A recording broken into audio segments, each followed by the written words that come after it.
Focused, singular, narrative-driven action games willing to tackle intelligent themes are such a rarity in the AAA space today. When one like Alan Wake 2 arrives, it feels like a true moment. It's with this in mind that I'm pleased to report that the patience from fans has most definitely paid off. Because while this follow-up story can sometimes stumble with certain mechanics, it's still by far the most interesting video game horror story I've played in years. Just as it's been a decade-long gap between the original Alan Wake and this sequel for us, so too has Alan himself been hit by this arduous delay. Trapped in the deepest, darkest bowels of his mind since the last time we saw him, his only hope of escaping the location he calls the Dark Place, depicted as a dilapidated version of New York invaded by shadowy monsters, is to use his talent as an author to write himself out of the story and find a new ending. This through line alone would have been enough to let Remedy concoct an intriguing single-player tale, yet instead the studio smartly integrates Alan's writer sensibilities directly into gameplay. The writer's room is the best example of this, serving as a place where you can switch back and forth between at any time so as to piece newly discovered plot points with important areas you explore. When performed successfully, it quite literally transforms the scene around him. And sure, there's only ever one correct pairing and therefore outcome, but it leans into the fiction versus reality concept in a far more effective way than the first game ever did. Luckily, aiding Alan's plight within the real-world plane of existence is a new character, FBI agent Saga Anderson. And though her side of this two-part adventure starts off relatively safe and familiar, plucking clear inspiration from the likes of True Detective and other crime procedurals, it thankfully isn't too long before the laws of physics start breaking down on her and she's forced to face a supernatural threat that nobody was expecting. I can't imagine how intimidating it must have been for actress Melanie Liburd to share the screen with established actors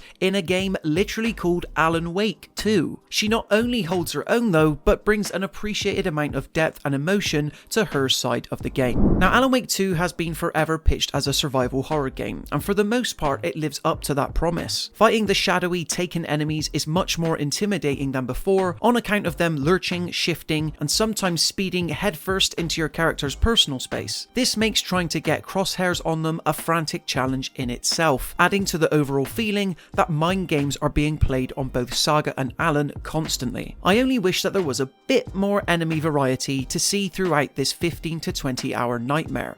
Because while some work has been done to keep the claustrophobic combat fresh through the addition of new weapons like Saga's crossbow and Alan's shotgun, when it comes down to it, most encounters still boil down to the same shine a light on the taken, then blast them away approach that quickly grew stale in the original Alan Wake. Fights thankfully get more interesting when other light-based weapons like the flare gun and flashbangs are introduced, but these take a while to reveal themselves. Staying in the light to stave off dark creatures plays a key part in both Saga and Alan's side of the story. However, it's made much more use of in the latter's sections due to how the world in which the author finds himself in being literally made of darkness. Similar to changing scenes, at certain points in levels, Alan can light shift using his trusty angel lamp to change his surroundings more promptly. Again, what's required of you during these moments is mostly telegraphed, yet they're cleverly worked into puzzles and further hit home the themes of duality. Saga's side doesn't have a core gimmick like this that's nearly as interesting, but as an FBI detective,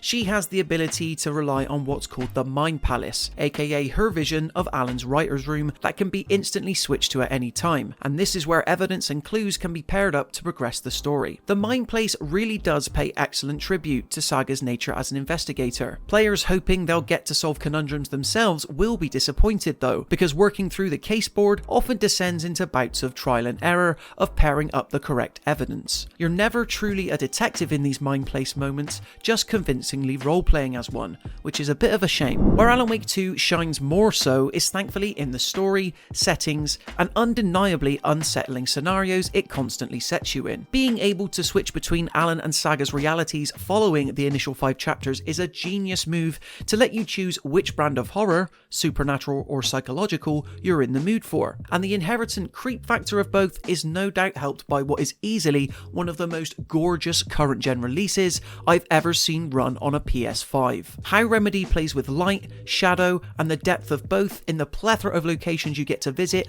is nothing short of a marvel. It'll shock a lot of players just how much of a slow burn the narrative is at first. It takes a good few hours before you're even required to fire a gun. That said, there comes a point where Alan Wake 2 gains a significant amount of momentum, to the point that the plot had me gripped and I never wanted it to let me go. Not wanting to spoil too much, I wondered when first going in whether Alan Wake 2's more horror-centric chops would enable it to include a sequence as genre-defining and genre-breaking as the Ashtray Maze from Control. Well, not only is there one, but multiple, all of which sees Remedy play with the form and get the most meta it ever has. The cinematic highs in Alan Wake 2 being so immense meant it killed me whenever, as a pure game, certain systems feel a tad undercooked for a survival horror. On the standard difficulty level, for instance, checkpointing is fairly generous, despite there being typewriter-like areas where you're encouraged to save manually. Then there's the upgrade systems for Saga and Alan, which, while perfectly in keeping with the universe,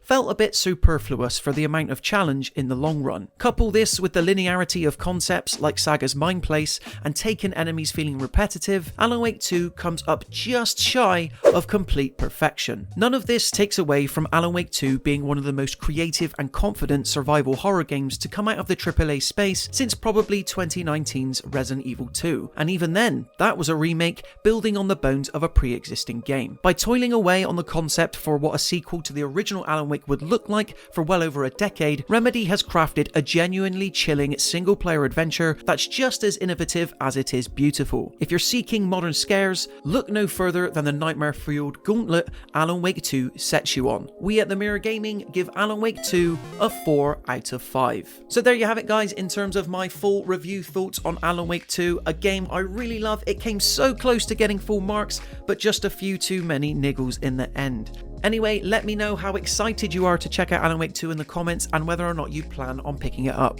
Until then, be sure to leave this video a like if you enjoyed it and subscribe to the Mirror Gaming YouTube channel to stay up to date with even more videos like this. Until next time, thank you so much for watching, guys, and I'll see you in the next one.